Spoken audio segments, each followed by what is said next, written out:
Ալինա ջան, այսօր աշխատաշուկայում տարբեր սերունդներ են աշխատում միասին։ Ըստ ձեզ դա ինչ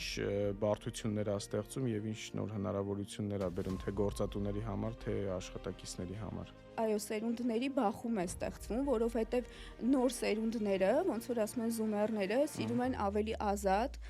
ճկուն եւ շատ վարձատրվել, ինչու ոչ։ Մեր սերունդը կամ միջին սերունդը